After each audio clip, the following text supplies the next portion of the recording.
Olá, sejam todos muito bem-vindos ao Conversa com Zé Márcio, nosso encontro semanal com o economista-chefe aqui da Genial Investimentos, José Márcio Camargo. Tudo bem, Zé?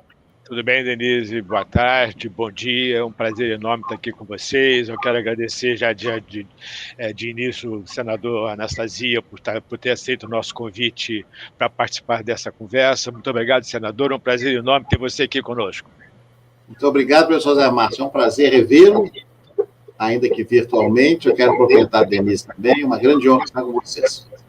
Obrigada, senador. Então, gente, para quem ainda não conhece, senador Antônio Anastasia, do PSD de Minas Gerais, vai participar dessa nossa conversa. Senador, eu vou abrir aqui o assunto, o nosso papo, depois eu saio e deixo vocês dois conversando. Eu queria começar pelo seguinte, que a Câmara aprovou em primeiro turno, e deve ser votado amanhã em segundo turno, a volta das coligações. E já está todo mundo olhando lá para frente, como é que vai ser a recepção desse assunto lá no Senado, já que não interfere diretamente na eleição dos senadores, mas, claro, os senadores vão analisar como um todo e como é que essas coligações atingem a vida política do país. Grosso modo, aqui, falando para quem está nos assistindo, a crítica a esse projeto é que ela permite coligações de partidos muitíssimos diferentes, só naquele momento da eleição e que depois vai cada um para um lado, tem coligação de DEM com o PCdoB, tem coisas assim que você não vê no dia a dia da política em Brasília. Então eu queria perguntar para o senhor, senador, qual que é a sua opinião sobre esse assunto e como é que o senhor acha que o Senado vai receber esse tema quando ele for pautado, se ele for pautado? Muito obrigado, Denise. Eu queria... Parece que é um eco na minha fala, talvez no microfone de vocês. Não sei se vai e volta. Eu vou pedir para o Deilson dar uma olhadinha nisso aqui, mas a gente pode seguir conversando. Mas, enquanto isso, o que eu queria dizer é o seguinte, de fato, o que está ocorrendo é que nós aprovamos em 2017 uma ampla reforma eleitoral no Brasil. Essa reforma eleitoral não foi testada tão somente nas eleições municipais, mas não foi testada ainda na grande eleição nacional para deputados, senadores, na eleição, especialmente na questão da coligação para a eleição proporcional, a sua vedação. Então, a aprovação da Câmara, ela acaba que leva a uma certa dúvida no Senado. Essa dúvida é o seguinte, nós nem testamos ainda o modelo anterior e já vamos modificá-lo, dá a impressão de uma fragilidade muito grande da legislação eleitoral no Brasil. Leva ao clima de insegurança, que já é geral no país, insegurança jurídica, econômica, etc., também para o terreno eleitoral. Então, há uma resistência da maioria dos senadores a essa modificação. O distritão era considerado quase um pesadelo, Deus me perdoe, um diabo em forma de criatura. Então, infelizmente, a própria Câmara sepultou essa hipótese, que seria o fim da vida partidária no Brasil. Agora, no caso das eleições, da autorização por coligação proporcional, menos mal, porque ela já existia. O que eu acho, pessoalmente, é que há essa fragilidade. E noto entre os colegas senadores, hoje, uma maioria de resistência. Todavia, há também, professor Zé Marco, na cara Denise, uma tese que é a seguinte, essa matéria é uma matéria que afeta a eleição dos deputados, não a eleição dos senadores. Então, seria uma matéria que, em tese, deveria permitir que os deputados tivessem o seu protagonismo, a sua proeminência. Mas é claro que isso é matéria que afeta o Brasil como um todo. É uma questão do sistema eleitoral nacional. Então, o Senado não pode fechar os olhos e enfiar a cabeça na terra como uma avestruz sem uma avaliação de mérito e de reconhecimento ou não da procedência e adequação dessa modificação. Eu, pessoalmente, tenho resistências. Não é claro que a matéria será discutida, aperfeiçoada, tudo no processo parlamentar é muito dinâmico. Mas eu acho que nós teremos aí, de fato, alguma dificuldade. Agravado pelo fato de que, pela Constituição, essa modificação tem que estar vigente até o dia 2 de outubro, que a eleição é 2 de outubro. Então, um ano antes. Ou seja, um prazo muito reduzido para a votação de uma PEC que tramitou meses na Câmara. Então, nós ficaríamos no Senado com 40 dias, ou menos que isso, para a sua apreciação. Então, tudo isso, de fato, dificulta a modificação do sistema eleitoral. Desculpe, senador. Bom, senador, realmente eu concordo, acho que é uma mudança um pouco curiosa, né? Porque nós não testamos o sistema na eleição presidencial. Mas já que a gente começou a conversa com a eleição presidencial, como é que você está vendo aí as eleições? Quer dizer, ainda está muito longe, é verdade, mas como o cenário eleitoral está sendo antecipado por diferentes razões, como é que você está vendo esse processo eleitoral aí neste momento? Professor Zé Márcio, veja bem, eu não sou especialista em questões eleitorais, mas gosto da história do Brasil e sei que o eminente professor também conhece bem. Nós tivemos, em 2018, uma eleição completamente diferente das anteriores. Uma eleição, como se diz, fora da curva. Agora, nós não sabemos se esse fora da curva vai virar curva permanente ou vai voltar ao sistema anterior. O que era o sistema anterior? No sistema anterior havia uma prevalência, digamos assim, das forças políticas, eu não digo nem tradicionais, mas das forças políticas habituadas com a política. Lideranças locais influenciando o valor da estrutura partidária. Isso foi pulverizado no ano de 2018, com os resultados eleitorais, tanto ao nível da campanha presidencial, quanto governadores, senadores e até deputados. Talvez pela influência da rede social, aquele ambiente de grande inconformismo com uma situação que havia no país. Então, nós temos uma grande indagação. Qual seja, a eleição de 2022, ela será pautada por essas inovações, ou seja, esse ambiente, essa vontade de 18, porque já na eleição municipal de 20, nós notamos uma moderação desse ímpeto de 18. Alguns dizem que a eleição municipal tem outras características, é verdade. É muito difícil comparar uma eleição municipal com uma eleição nacional, mas não sabemos como será em 22. Então, se em 22 nós tivermos, vamos dizer assim, um retorno, ainda que parcial, ao modelo antigo, nós teremos um resultado. Se, porventura, mantivermos essa situação atual de um radicalismo, de uma exaltação muito grande e, ao mesmo tempo, de um pouco valor das estruturas partidárias, o resultado pode ser outro. Então, essa indagação ninguém sabe. Eu conversei nesse período com vários e vários marqueteiros, especialistas, cientistas políticos, como vocês conversam certamente a miúde. E a maioria deles me diz que acham, que é um achômetro nesse momento, que a eleição deverá ser uma eleição diferente de 18. Vamos ver o que vai acontecer de fato, mas é muito difícil indagar. Na eleição presidencial é que é sempre a interrogação maior. Agora, senador, quer dizer, o ambiente político, institucional no Brasil está extremamente delicado, confuso, difícil. Tem aí as relações entre o executivo e o judiciário estão bastante tensas, né? Quer dizer, como é que você vê esse processo aí daqui para frente, né? Tem uma tendência, quer dizer, a exacerbação dessas relações tensas, ou você acha que, eventualmente, nós podemos aí caminhar para uma situação menos tensa nos próximos meses?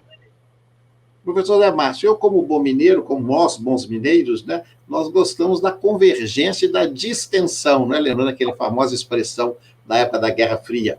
Eu acho que o conflito, o radicalismo, a exaltação, a falta de bom senso e de serenidade não levam a lugar algum. Eu acho que nós gastamos energia, muita energia, em coisas totalmente inúteis. Haja visto essa polêmica, me parece até, sob certo modo, patética, da impressão do voto eletrônico, sabendo, e aí falo como professor de direito administrativo, que era inexequível nós licitarmos, fazermos um projeto e contratarmos impressoras para as urnas eletrônicas para a eleição do ano que vem. Isso não tem como fazer. Mesmo se todo o Brasil quisesse, não faria, porque não existe solução técnica e com acomodação, sob o ponto de vista do procedimento licitatório de contratação para isso. Então, gasta uma energia imensa com algo que é inútil, digamos assim. Então, esse ambiente de radicalismo, de exaltação, é um ambiente que alguns gostam. Eu, pessoalmente, tenho horror a ele. Eu gosto muito mais de gastar energia em soluções, em propostas, em questões lúcidas. Por isso, eu advogo, eu e muitos, advogamos a possibilidade do surgimento da chamada terceira via, um candidato de centro, que tem uma postura mais moderada, mais equilibrada. E isso, é claro, acaba afetando também esse ambiente de radicalismo, como acabou de dizer o professor Zé Márcio, com essa questão com os outros poderes. É muito desagradável. Eu, por exemplo, sou oriundo do mundo do judiciário, quer dizer, da área jurídica, de ver expressões de desapreço a membros das cortes e também vice-versa. Então, criou uma situação, de fato, muito singular e desagradável, instabilizando as relações. Eu não vejo, pessoalmente, risco de rupturas institucionais ou alguma coisa mais grave, mas é óbvio que nós estamos perdendo, volto a dizer, energia, tempo e condições de apurarmos os problemas mais graves que temos, como não só o da pandemia, mas questões de desemprego econômico, inflação, que vocês conhecem tão bem e que estão aí à nossa porta nos assombrando. Então, infelizmente, esse clima de desavença é aquele clima antigo que dizia o ditado popular: na casa onde falta pão, todos gritam e ninguém tem razão. É a situação que vivemos hoje. Senador, você citou aí o caso do voto impresso, agora tem uma outra coisa que é realmente, que pelo menos para mim, é preocupante, que é essa coisa das fake news. Né? Quer dizer, o problema é que é extremamente difícil você caracterizar o que significa uma fake news, e me preocupa a possibilidade de a gente estar caminhando na direção de alguma coisa tipo censura prévia, tá certo? Esse tipo de coisa, e ao mesmo tempo você tem essa questão de que as fake news são complicadas realmente. Quer dizer, então você tem aí uma questão complicada, quer dizer, a minha pergunta é um pouco o seguinte, quer dizer, como é que você vê essa questão das fake news, essa questão de tentar proibir que essas fake news sejam de alguma forma tornadas públicas, se é que, como definir essa questão das fake news? Esse é o ponto, na verdade. O que nós temos aqui, professor Zé Márcio, é uma dificuldade prática, não é? Já ensinava os antigos, em médios virtus. A virtude está sempre no equilíbrio central. Evidentemente, ninguém pode censurar a opinião das pessoas. A pessoa tem uma opinião, ninguém, vamos supor, se eu acho que a Terra é plana, ou se eu acho que a vida em Marte, é meu direito achar, isso não é um problema. Agora, o problema é que quando uma ideia equivocada, uma mentira, é propositalmente criada com o objetivo de fazer um crime.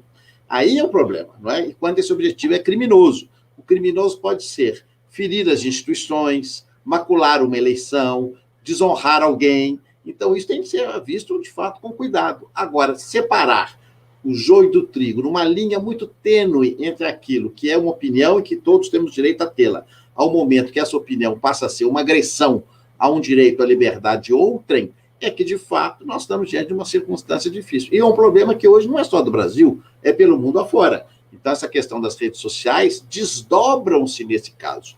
Por isso, nós criamos uma legislação no Brasil tentando regulamentar a matéria. Eu, inclusive, fui autor de uma emenda que cria a figura baseada no direito alemão, no modelo alemão, da autorregulamentação regulada, obrigando as plataformas a terem um controle, mas dentro de critérios colocados pelo poder público, que são critérios, que devem ser critérios objetivos. Agora, concordo, a sua opinião, a sua ponderação é adequada. É praticamente, no caso concreto, muito difícil. Por quê? É aquela teoria do negro, do branco e do cinza. Tem situações que claramente são opinião, que não geram, a não ser a desmoralização da pessoa, mas não tem nenhum problema, ou situações que são claramente criminosas, mas há uma imensa zona cinzenta onde se mistura e é difícil de discernir. E a velocidade da rede social acaba dificultando o controle, inclusive judicial, porque feito prejuízo, como é que se restaura aquela notícia verdadeira anterior?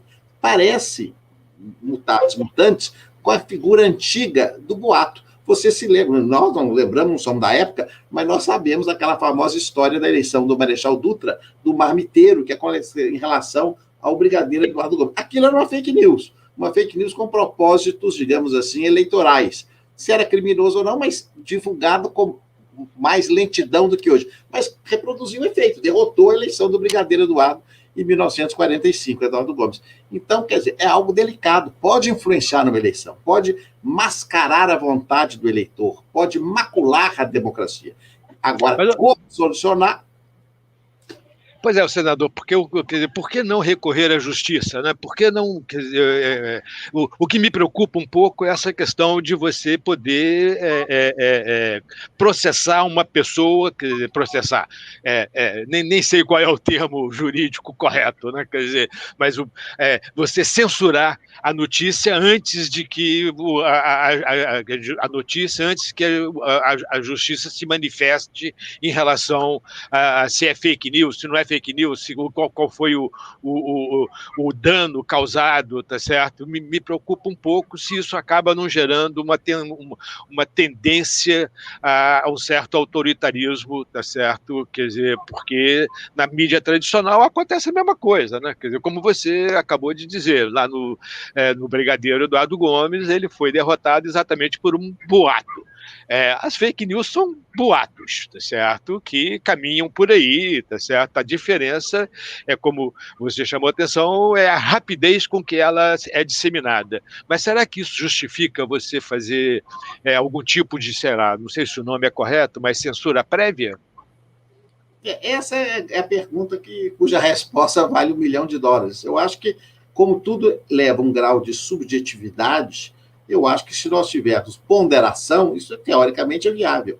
Se as próximas plataformas conseguissem discernir aquilo que é uma aberração, é um absurdo, e nós sabemos que tem casos que são graves, que ninguém pode deixar circular notícias, por exemplo, como nós acompanhamos no passado recente, que atribuíam a pessoas atos criminosos, e elas foram linchadas por causa disso, especialmente vinculadas à magia negra, a outros tipos de crimes hediondos, imputado falsamente, aquilo corre como uma corrente de fake news, aquela pessoa é pega e ela é linchada. E nós já tivemos casos concretos disso, é uma calamidade. Então, um caso como esse como eu disse, é muito nítido que há ali uma fake news com um potencial criminoso muito grande.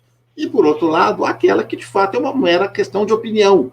Volto a dizer, se eu, na minha opinião, de fato, a Terra é plana, é a opinião que eu tenho, é direito de dizê-lo. Agora, por outro lado, nós caímos, por exemplo, no tema que está muito discutido hoje, questão de vacina. Envolve saúde pública. Saúde pública é um tema de interesse do Estado, de proteção da coletividade.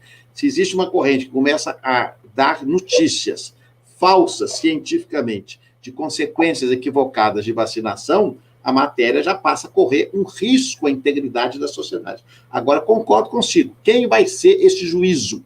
Em tese, o ideal teria sido o Poder Judiciário. Só que, muitas vezes, o Poder Judiciário não consegue discernir sobre isso. E quando a matéria chega à sua decisão, hoje, passado 24 horas, Inês é morta, porque não há tempo mais de reverter.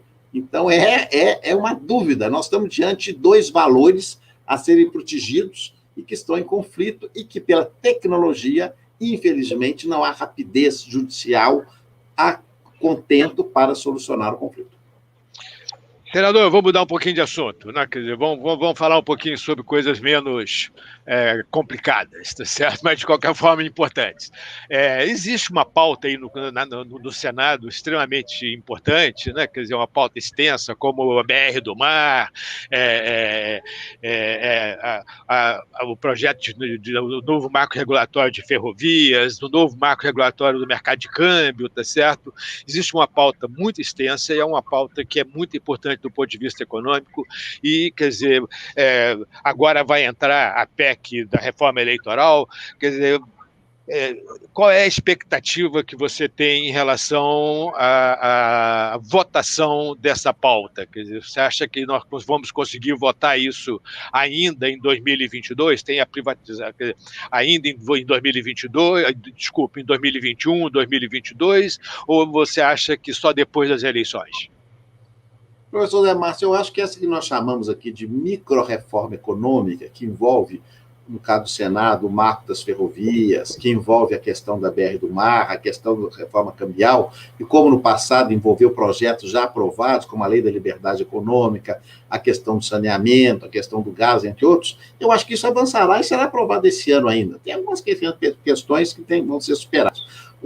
A votação remota, né, a não presença física dos senadores, ela é fundamental, porque nós estamos vendo na pandemia ainda, ela atrapalha um pouco, porque muitas vezes os acordos feitos olho no olho levam uma celeridade maior. Mas, do ponto de vista da quantificação, nós temos aprovado até mais projetos que no passado. Então, acredito que essas matérias serão aprovadas sim.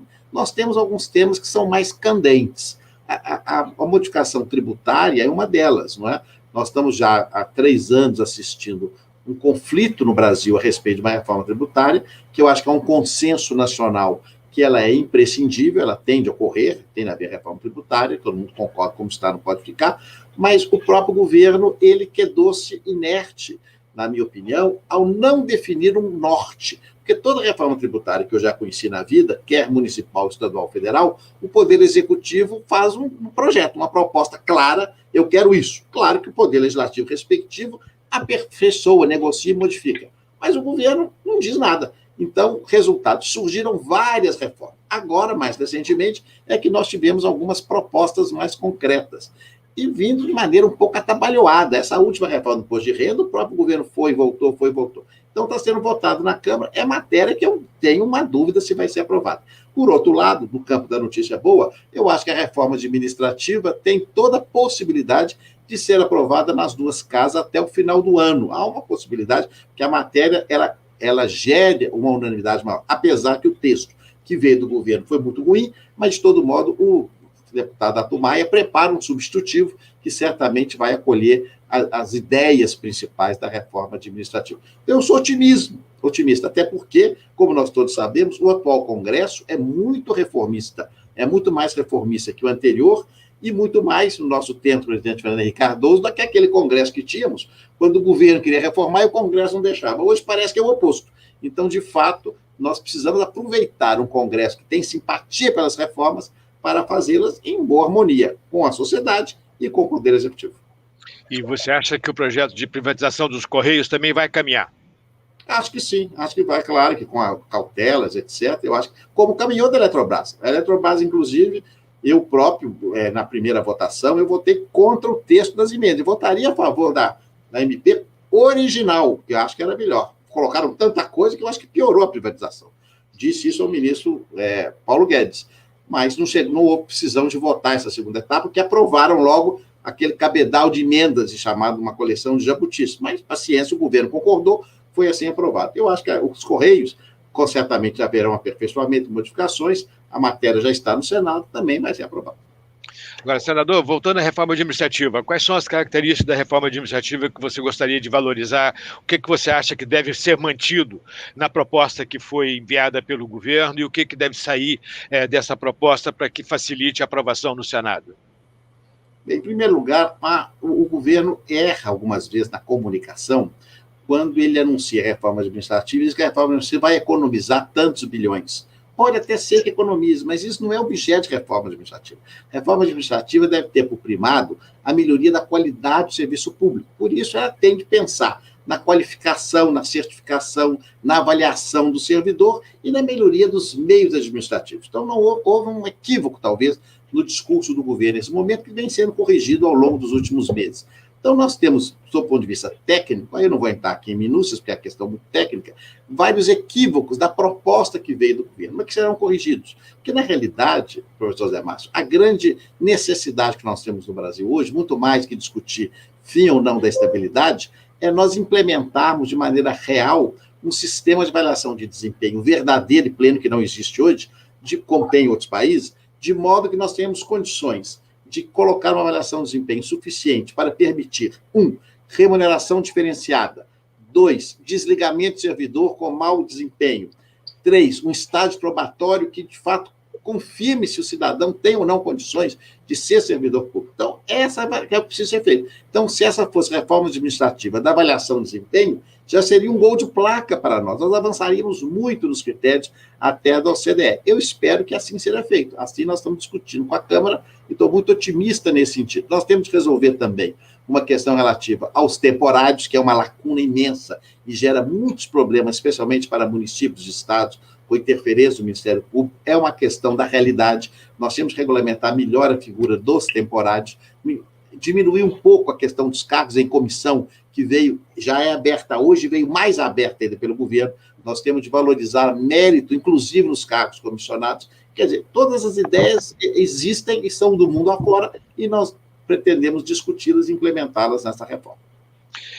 Senador, quer dizer, tem um problema que acabou de surgir aí, que está gerando muita apreensão no mercado financeiro, que é essa questão dos precatórios, né? Quer dizer, surgiu aí 89,1 bilhões de reais para ser pago com precatórios, o governo está propondo parcelar isso aí, quer dizer, segundo o ministro da Economia, é impossível cumprir essa obrigação sem romper o teto, sem romper a lei de responsabilidade fiscal. Consequentemente, está sendo enviado para o Congresso uma proposta de emenda constitucional que parcela o pagamento desses precatórios. A opção, segundo a gente tem conversado, a opção seria tirar os precatórios do teto dos gastos, tá certo?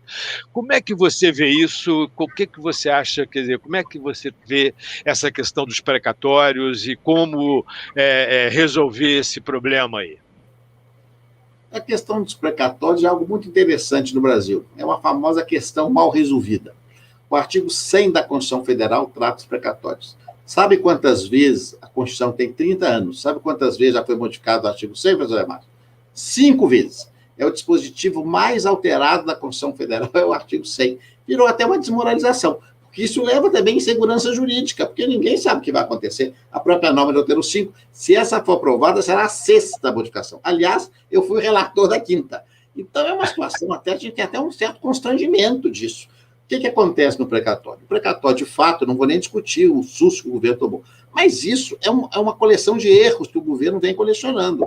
Ou seja, um mau acompanhamento jurídico. Como é que o governo não sabia que ia chegar a esse valor? É uma coisa que não tem pé e cabeça, porque os valores estão tramitando no Superior Tribunal de Justiça, quer dizer, não é possível que não haja um mínimo monitoramento nesse sentido. Então, isso é um ponto importante. Agora, nós estamos diante de um fato concreto, o valor, de fato, é muito alto. Eu acho que, pelo menos, vão ter de distinguir os precatórios alimentares dos precatórios não alimentares. Também não podemos prejudicar pessoas físicas que têm um precatório, que têm natureza alimentar. Agora, essa PEC chegou já sob uma chuva de críticas, inclusive o IFE, que é o Instituto Fiscal Independente de altíssima qualidade, que o Senado tem, o professor Zé Márcio conhece os seus integrantes, que tem muita respeitabilidade, já fez uma nota muito forte contra a PEC, mostrando seus equívocos, seus enganos e até, eventualmente, estando sob as suas consequências. Então, será uma matéria muito debatida e é difícil ter um prognóstico a essa altura sobre o seu resultado.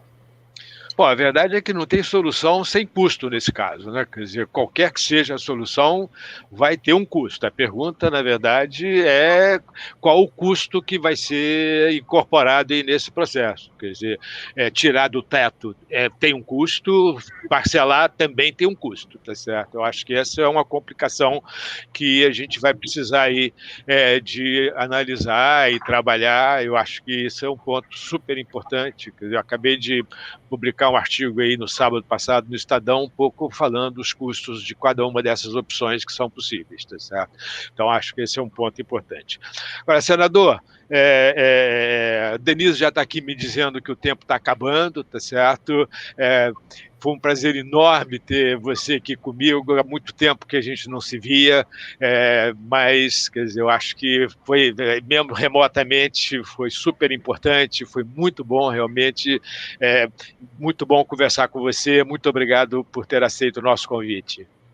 Muito obrigado, professor Zé Márcio, um prazer, conte sempre comigo e com o objetivo de esclarecer a todos e tentar melhorar essas questões do Brasil ainda tão difíceis. Mas muito obrigado, um prazer revê-lo, e também a nossa Denise, sempre tão simpática e agradável. Muito obrigado, estou sempre à disposição. Obrigada, senador, valeu, Zé, super obrigada. A você de casa, muitíssimo obrigada pela companhia. Se inscreva no canal, clique no sininho, deixe seu like e compartilhe com seus amigos que estão tentando entender a política brasileira, que eu tenho certeza que vai ser de muita utilidade essa nossa conversa. Super obrigada a todos, um beijo e até a próxima. Tchau, tchau.